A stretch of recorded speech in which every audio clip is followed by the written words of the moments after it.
le sako pe mapamboli ya nzambe mokili na bino banso na kombo se moko ya mwana wa ye mobikisi na biso Yesu Kristu.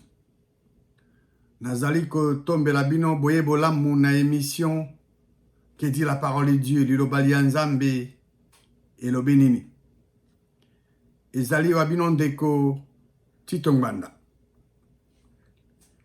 Lelo tokokende na kati ya makomi po ete toyanola na mutuna moi. Eloko nini esengeli yo osala, yo ndeko mwasi, yo ndeko mobali, po ozala na nzela ya se moko ezomema bato epa nzambe mokili. Eloko nini yo ndeko mwasi, yo ndeko mobali okosala po ete okoka kozala na nzela oyo se moko ezomema bato epa ya nzambe mokili. Eyano tokozwa ngo na kati ya liloba ya nzambe. Nakanisi ndeko mwasi ndeko mobali osila deja koyoka ete banzila nyonso ememaka na Rome. Wana nde ezali ya bato. Kasi na mokili oyo tozali oyo ase. Na mokili oyo ase nzela ezali bobele se moko. Nzela ezali bobele se moko oyo ezomema bato epa ya nzambe oyo akela likolo na se na biloko biso. Banzela ngo ezali mibale te kaka se moko. Tokokende na évangile ya Jean.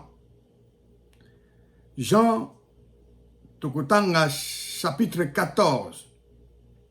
Awa mwana ya nzambe Yesu Kristu azako zongisa eyano na mutuna ya moko ya bayekoli baye komo na ye Toma. Toma tuni motuna mokonzi Yesu Kristu akozongisela ye eyano. Totanga verset 5 ya Jean chapitre 14. Toma liboso na totanga oyo Toma alobi, s'il vous plaît. Toma alobi na ye mokonzi. Toyebi te esiko ozokende. Ndenge nini biso tokoyeba nzela yango? Toma alingaki ayeba nzela. Nzela o Toma azotuna po elingisa ye bakende kokoma ye esika azali. Ndenge nini tokoyeba nzela yango? Lolenge nini tokoyeba nzela yango? Wana ze mutuna ya Toma. Mokonzi Yesu Kristu azongiseli Toma eyano. Alobi nini? Je suis le chemin, la vérité et la vie. Nul ne vient au Père que par moi. Ngai nazali nzela. Nazali bosolo. Pe nazali bomoi. Nzambe wa akela likolo na se na biloko biso nde apesaki ndingisa to permission na Jésus-Christ asa la déclaration ya munene oyo na wuti kotanga wana verset 6 ya Jean 14 que ye Jésus-Christ azali nzela, azali vérité, azali bosolo pe azali bomoi. Jésus-Christ azali nzela, azali bosolo, azali bomoi. Moto moko te akoki kokende pa ya tata sans koleka na mwana. Ndenge nini moto akozala na confusion entre tata na mwana? Awa Jésus-Christ azoloba azali nzela, azali bosolo, azali bomoi. Moto moko te, nul ne vient au Père que par moi. Pour que n'est pas tata, il faut moi na apé son nzela. Donc moi nzela tout à l'heure. Ezali très important to yeba que okoki moto moko te awa ose akoko mona tata sans que moi na apé sa ye nzela wana. Po ye mwana nde aza nzela ekokende pa tata. Yesu Christ alobi na Thomas mpe ete ngai nazali moko ya banzela. Non, Jésus Christ alobi ndenge wana te. Jésus Christ azali moko ya banzela te. Toyebi na uta koloba na bino ke po kokende na Rome banzela ezali ebele. Banzela ezali ebele oyo ezolingisa bato bakende na Rome. Mais mpona kokende pa nzambe mokili, nzela yango eza bobele se moko. Nzela yango kombo nango Yesu Kristo. Kombo mosusu te. Nzela wana eza bobele se moko Yesu Kristo. Nzela se moko wana yango nde ezomema biso epai ya tata. Yesu Kristo nde azali se nzela se moko wana ezomema biso epai ya tata. Tata nzambe wakela likolo na se. Yenda tinda Yesu Kristo awa ose. Yesu Kristo akita awa ose na mukano na imoko te. Ya décidé te kakita ayeme. Ezali nzambe mokili. Nde atinda ye. Aya awa ose. Nzambe mokili nde aforma nzoto ya Yesu Kristo. Nzambe mokili nde asala ye, apesa ye pema. Nzambe mokili nde akela Yesu Kristo. Sans Yesu Kristo, lelo biso bato tokozwa accès epai ya nzambe mokili te. Ye azali nzela epai ya tata. Ye nde apesi biso accès na tata. Pona ye nde biso tokoki kozwa accès epai tata. Biso tokoki kosolola na tata. Pona ye Yesu Kristo apesi biso accès, apesi biso nzela poto tokende pa tata. Tokotanga Ephésiens chapitre 2 verset 18. Ephésiens chapitre 2 verset 18. Ezali na ye Yesu Kristo nde bato les uns les autres tozali na accès epai ya tata na kati ya elimo se moko. Voilà, c'est à cause de Jésus-Christ, à cause de ses œuvres, yende apesi biso accès epai ya tata. Moto mosusu te na mokili akopesa yo accès epai ya tata. Seul Jésus-Christ. Ezali na ye, ezali na nzela ya Jésus-Christ na oyo accomplir. Nde lelo yo ndeko mwasi yo ndeko mobali nanga toza na accès epai ya nzambe mokili. Totanga 1 Timothée chapitre 2 verset 5. 1 Timothée 2 verset 5. Le banzambe elobi nini? Nzambe aza obele moko.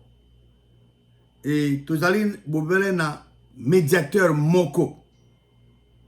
Médiateur c'est moko entre nzambe na bato. Yesu Kristo moto. Le banzambe le but que Yesu Kristo nzambe. Te tanga 1 Timothée 2 verset 5. Car il y a un seul Dieu. Un seul Dieu. Et aussi un seul médiateur. Un seul médiateur entre Dieu et les hommes. Jésus-Christ, homme. Est-ce que vous avez besoin d'un dictionnaire pour comprendre le verset? Te. Nzambe oya solo aza obele moko. Médiateur entre nzambe mokili na bato. Aza obele moko. Médiateur onan. Yesu Kristo moto. Le banzam le dit que Yesu Kristo nani moto. Pona nini? Po nzambe akobuta mate. Jésus Christ abutamaka. Nzambe akokufa te. Jésus Christ akufaka na likolo nzete. Nzambe nde asekisa na bawa. So nzambe asekisa Jésus Christ na bawa te. Mais Jésus Christ apola. Luka bato pense. Mais Jésus Christ apola kate. Après 3 jours et 3 nuits, nzambe na nguya na ye oza na nderoute asekisa Jésus Christ na bawa. Amatisi o likolo. Avanisi na loboko na ya mobali. Jésus-Christ azali ko intercéder pour na bandimi. Ya azali médiateur entre Nzambe na biso bato. C'est très important to yeba ba détail wana parce que il faut éviter la confusion entre Nzambe wa kela likolo na sa biloko binso na mwana na ye oyo atinda. Lobiko na mokili awa ose eza bobele se na kombo se moko ya Yesu Kristo. Lobiko eza na kombo mosusu te. Il n'y a de salut qu'en un seul et unique nom, Jésus-Christ. Donc, il y a Acte chapitre 4, dans verset 9.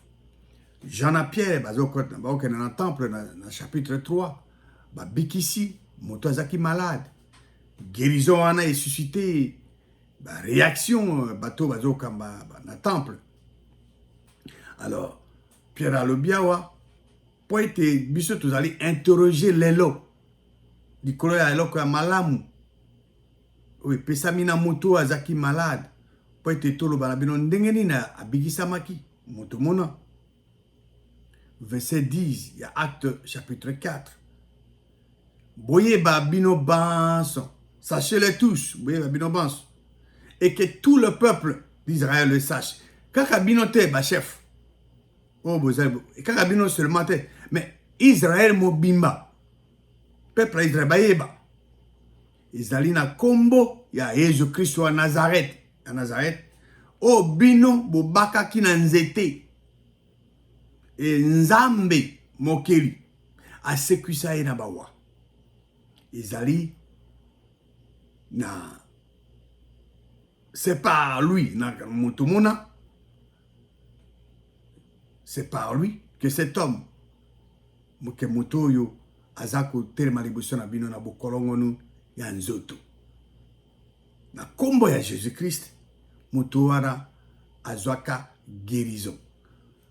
Lobiko na mokili oyo ezali se na bobele na kombo se moko ya Jésus-Christ. Kombo se moko ya Jésus-Christ. C'est ça. Il faut koyeba yango pona koyebisa na bato basusu. Verset 12, c'est plus clair. Acte 4, verset 12. Il obéit que il n'y a de salut en aucun autre, car il n'y a sous le ciel aucun autre nom qui ait été donné parmi les hommes par lesquels nous devions être sauvés. Lobi ko eza obéi na kombo wana ya Yesu Kristo. Na se ya moi awa na mokili. Kombo mosusu ezali te oyo bato bakobika nango oyo kopesa bato ekolingisa bato bazwa lobiko ezali te kombo yango ezaka se moko kombo yango nini Yesu Kristo. Il n'y a aucun autre nom que kombo ya Jésus-Christ par lequel bato esengeli bazwa lobiko kombo mosusu eza te. Tokoki kozala te ke tozokende na église tozo appartenir na église moko. Nde lokwa bon toujours que kuna bon pona biso to biki to kende na église kana mokola pasika to mokola ya Noël yango des indications que biso to biki non ils allaient ndengona te selon liloba ya Nzambe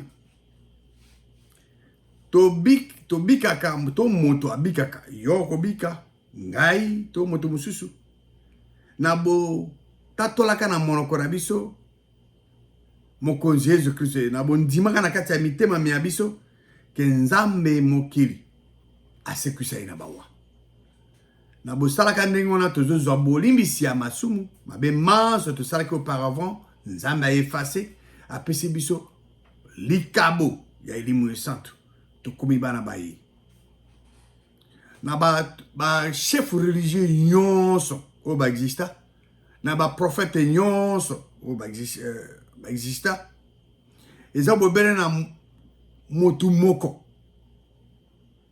oyo abotamaki akoli akufi kati Nzambe asekwisi na bawa Jésus-Christ. Nzambe asekwisi na bawa ezali preuve tangible que azali mwana unique ya Nzambe. Ponani parce que Nzambe a sécusi Jésus Christ na bawa.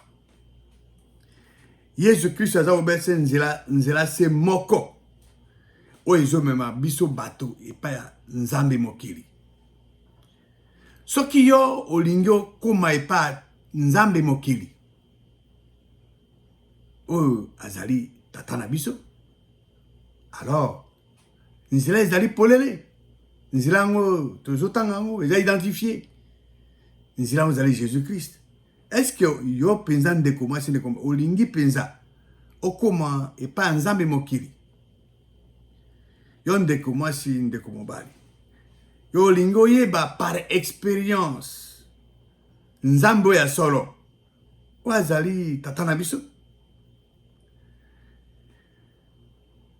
Est-ce que yo olingi otambola na Nzambe mokili oyo azali tata na biso ya likolo?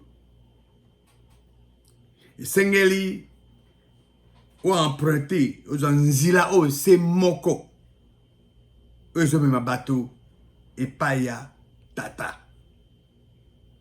Vous devez emprunter le seul et unique chemin, la seule et unique voie, la seule et unique route qui mène au Père Céleste. Mwana ya Nzambe ya bomoi alobi na Thomas que ye Jésus-Christ azali obele nzela se moko oyo ezomema bato epa nani epa ya tata. Donc nzela se moko wana oyo ezomema bato epa ya tata Nzambe ezali moko zina biso Jésus Christ. Eloko nini moto akoyi kosala po ete elingisa ye azala na nzela oyo se moko oyo ezomema bato epa ya Nzambe mokili? Liloba Nzambe alobi tala eloko esengo osala. Tala eloko esengo osala. Nzela oyo esengo ozwa po emema yo epai ya tata. Ekomami na Biblia ya na ezali. Tokei na buku ya Romain chapitre 10 verset 9. Tokoki otanga yango. Soki yo tatoli na monoko na yo mokonzi Yesu e soko ondimi na kati ya motema na yo ke Nzambe asukisi na bawa okozwa lobiko. Voilà. Parce que dans Romains chapitre 10 verset 9 le bail que soko ezali conditionnel, condition. Otatoli na monoko na mokonzi Yesu ondimi na kati ya motema mayo ke Nzambe asukisi na bawa. Alors, le Nzambe ezali simple. Vous allez sauver. C'est ça la parole de Dieu. Alors, pendant qu'on parvenir à la justice, Nzambe esengeli kondima na kati ya motema na ke Nzambe asukisi na bawa. C'est que Romains 10 nous dit, car c'est en croyant du cœur qu'on parvient à la justice et c'est en confessant de la bouche qu'on parvient au salut. Na botato la kana monoko na yo, nous parvient à la justice. Et c'est en confessant de la bouche qu'on parvient au salut. La parole de Dieu est claire sur ce sujet. Biso bao to botama asika to ebiete Jésus-Christ ndazali se nzela se moko oyo ezomema bato pona bakoma epai ya Nzambe mokili. Na Romains chapitre 10 verset 10 totangaki yango. Le Nzambe alobi que car c'est en croyant dans le cœur que Dieu a ressuscité le Seigneur Jésus d'entre les morts qu'on parvient à la justice. Et c'est en confessant continuellement de la bouche que Jésus est le Seigneur en parlant en langue, qu'on parvient à l'intégrité. Selon ce que dit l'Écriture, quiconque croit en lui ne sera point confus. Et là, qu'on est Seigneur qu'on dit ma, quand tu as monté mon maillot pour être au parvenir la justice. Bien sûr, le banzan besoin au que et Seigneur ko tatou la na monoko mayo. Mokonzi Yesu Kristu pe kondi malakati ya motema mayo ke nzambe asekwise na bawa. Wana ozu lobiko. Et lobiko ezali garanti na kati ya le banzambe. Et soki yo tinzambe liboso maso makozala malamu. Motuna na ngai to mituna na ngai pa na yo ndeko mwasi ndeko mobali yango. Est-ce que yo botami mbotama asika? Est-ce que yo tatali na monoko mayo mokonzi Yesu Kristo? Est-ce que yo ndimi na kati ya motema mayo ke nzambe asekwise na bawa? Kondima teke nzambe akufi et puis nzambe asekwi. Pose olobiko il faut ndima ke mwana nzambe aye akufi. Butumi sato bikomi sato me nzambe nde asekwise na nguya na ye. Très important, nzambe asekwisi. Azako intercéder pour nabiso. Alors, le banzambe zo banini. Le banzambe zo ba ke so osali biloko mi bale wana ozali sauvé. Vous allez sauver. Ce qui est Nzambe, azali bon abisso. Alors, qui sera contre nous?